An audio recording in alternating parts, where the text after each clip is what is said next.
जय मसीह की दोस्तों। आज का विषय है संयम रखना। आज का वचन है, सब बातों का अंत तुरंत होने वाला है, इसलिए संयम होकर प्रार्थना के लिए सचेत रहो। मेरे प्यारे भाइयों बहनों, यहाँ पर परमेश्वर का वचन हमें बता रहा है संयमी होना। संयमी होना मतलब शरीर और शरीर की वासनाओं पर संयम रखना है। परमेश्वर हमें संयमी होने के लिए बता रहा है क्योंकि इस संसार का लगभग हर एक मनुष्य खुद के शरीर का गलत इस्तेमाल कर रहा है। मनुष्य आंखों से बुरी चीज़ें देख रहा है, कानों से गलत बातें सुन रहा है, मुंह का इस्तेमाल दूसरों को श्राप देने के लिए और दूसरों की निंदा करने के लिए कर रहा है। इस प्रकार मनुष्य खुद के शरीर का गलत और परमेश्वर की आज्ञाओं के विरोध में इस्तेमाल कर रहा है। अगर मनुष्य ऐसे ही खुद के शरीर को गलत इस्तेमाल करता रहेगा तो निश्चित ही वह एक दिन परमेश्वर के क्रोध का सामना करेगा और कभी न बुझने वाले नरक की आग में डाला जाएगा।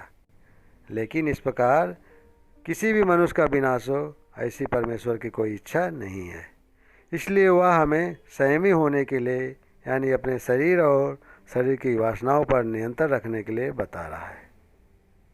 हमें यह मालूम होना जरूरी है कि जिस तरह एक मनुष्य अन्य मनुष्यों को नियंत्रण में रखने की कोशिश करता है या जिस तरह एक प्राणी के गले में पट्टा लगाकर उस पर नियंत्रण रखा जाता है, उस तरह परमेश्वर हमें बांधकर उसके नियंत्रण में रखना नहीं चाहता, बल्कि वह एक गडरिया की तरह आगे चलता है और उसकी ऐसी इच्छा है कि उसने निर्माण किया हुआ हर मनुष्य खुद की इच्छा से और खुद के शरीर पर नियंत्रण रखकर उसके पीछे चलते रहे।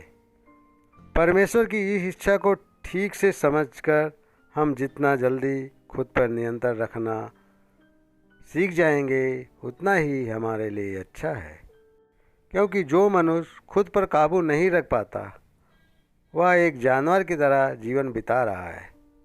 परमेश्वर के इस वचन में लिखा है, जिसकी आत्मा संयम रहित है, जिसकी आत्मा संयम रहित है वह एक ऐसे नगर के समान है जो नगर टूटा फूटा है और बिना दीवारों का है।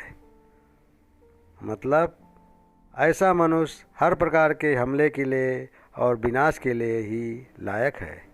हम संयम रखना सीख जाएं, इसलिए परमेश्वर हमें प्रोत्साहित करने के लिए एक वचन बता रहा है कि हर एक पहलवान सब प्रकार का संयम रखता है। जो पहलवान होता है वो सब प्रकार का संयम रखता है, एक मुरझाने वाले मुकुट के लिए पाने के लिए। पर हमें तो परमेश्वर जो है मुकुट के लिए संयम करना है, पर हमें तो मुकुट के लिए संयम करना है जो कभी भी नाश नहीं होगा। मेरे प्यारे भाइयों बहनों, यदि आज तक आपने अपने शरीर पर संयम रखकर जीवन बिताया नहीं होगा, यदि आपने अपने शरीर का गलत और परमेश्वर की आज्ञाओं के विरोध में इस्तेमाल किया होगा, तो आज परमेश्वर की आपके बारे में जो इच्छा है उसे समझ लो और अपने शरीर और शरीर की वासनाओं पर संयम रखना शुरू करो। यदि आपके शरीर पर संयम रखना आपको मुश्किल लगता होगा और फिर भी यदि आप सचमुच परमेश्वर की इच्छा को पूर्ण करने के लिए संयम रखना सीखना चाहते होंगे, तो आप अपने सारे पापों से मन फिराकर यीशु मसीह पर विश्वास करें और उसके पास पवित्र आत्मा मांगे, क्योंकि उसका पवित्र आत्मा हर वक्त हमारे साथ रहकर हमें अपने शरीर पर संयम रखने के लिए सिखाते रहता है। उसके पवित्र आत्मा के द्वारा आप अपने शरीर पर संयम रखना सीख जा पाएंगे और जो स्वर्गीय जीवन का मुकुट परमेश्वर हमें देना चाहता है उसे भी प्राप्त कर पाएंगे। धन्यवाद। आमीन।